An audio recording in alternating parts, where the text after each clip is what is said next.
تمہیں پتہ ہی نہیں ہے حضور کی عزت کا مسئلہ کیا ہے؟ رب سب سے بڑا غیور ہے. حضور نے فرمایا سب تو بڑا غیرت مند رب ہے. جناب یوسف علیہ السلام دے بھائیاں نے جناب یوسف علیہ السلام نو کھوہ وچ سٹیا نا تے قافلہ آ گیا, انہیں ڈول پایا تے جناب یوسف ڈول پکڑ کے تے کنویں دے باہر آ گئے. قالو یا بشرا ھذا غلام, وہ کہنے لگے وہ کتنی خوشخبری والی بات ہے, یہ وچوں بچہ خوبصورت نکل آیا. بھائی پھر نسدے آئے, انہیں کہا تے ساڑا بھجیا ہوا غلام ہے. انہیں کہا ان کی پروگرام ہے, انہیں کہا وَشَرَوْا بِثَمَنٍ بَخْسٍ دَرَاهِمَ مَعْدُودَةٍ وَكَانُوا فِيهِ مِنَ الزَّاهِدِينَ. انہیں کیسی ہے غلام بیچنا ہے, نسن دی بڑی بھیڑی عادت ہے, چند کھوٹے درہم ہی دے دیو اسی یہ غلام بیچنا ہے.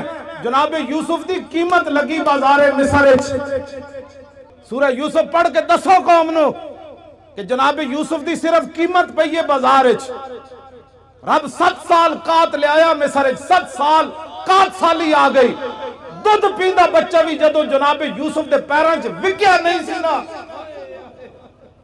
دودھ پیندا بچہ بھی جدو ماں پیو ویچ کے نہیں سن گئے, اس وقت تا رب قات نہیں ہٹایا. رب اپنے نبیوں دی عزت دے بارے اتنا غیور ہے, وہ تو جناب یوسف ہے.